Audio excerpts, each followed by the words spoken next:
अकोला पोलिसांकडून बुलढाणा पोलिसांवर हल्ला करण्यात आलाय।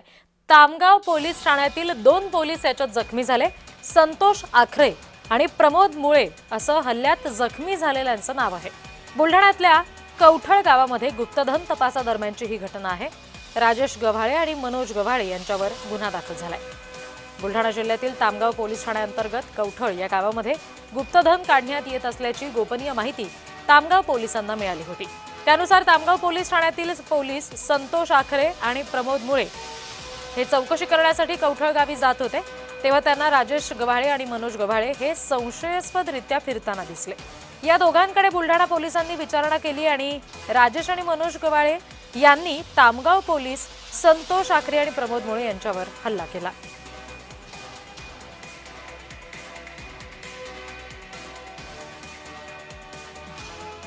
बुलढाण्यामध्ये हा सगळा प्रकार घडलेला आहे। गुप्तधन एका गावामध्ये काढलं जात असल्याची गोपनीय माहिती मिळालेली, त्या आधारे तपासासाठी म्हणून पोलीस तिथे पोहोचले। मात्र त्यावेळेला अकोला पोलिसांकडून बुलढाणा पोलिसांवर हल्ला करण्यात आल्याची माहिती समजते। तामगाव पोलीस ठाण्यातील 2 पोलीस या सगळ्यामध्ये जखमी झालेले आहेत।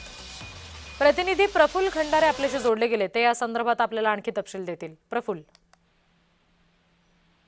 खऱ्या अर्थानं एकंदरीतच अत्यंत गमतीशीर हा प्रकार या ठिकाणी वाटत असला तरी अत्यंत धक्कादायक हा प्रकार या ठिकाणी म्हणावा लागेल।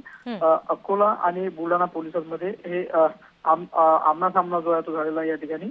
राजेश गव्हाळे आणि मनोज गव्हाळे हे दोघे अकोला पोलीस दलात कर्मचारी आहेत आणि या दोघांमध्ये एका विशिष्ट प्रकारच्या या ठिकाणी गोपनीय माहिती त्यांना मिळाली होती आणि गोपनीय माहितीच्या आधारे त्या ठिकाणी जेव्हा माहिती त्यांना प्राप्त झाली तेव्हा असं दिसून आलं की गुप्तधन शोधण्याकरता काही लोक येत असल्याची माहिती स्थानिक पोलिसांना मिळाली। मात्र जेव्हा हे दोन्ही अमोरासमोर आले तेव्हा दोघांमध्ये चांगलाच या ठिकाणी हाणामारा झाल्या आणि यामध्ये तामगाव पोलिसांचे काही पोलीस कर्मचारी जखमी झालेले आहेत। या दोघांनाही सध्या ताब्यात घेण्यात आलं असलं तर दोघांवरती पुढील कारवाई चालू आणि या संपूर्ण प्रकरणामध्ये गुप्तधनाची माहिती कोणी दिली होती, कशा पद्धतीने गुप्तधन काढणार होते, या संपूर्ण प्रकरणात तपास जो आहे सध्या सुरू आहे। जी प्रफुल्ल, धन्यवाद सगळ्या माहितीसाठी।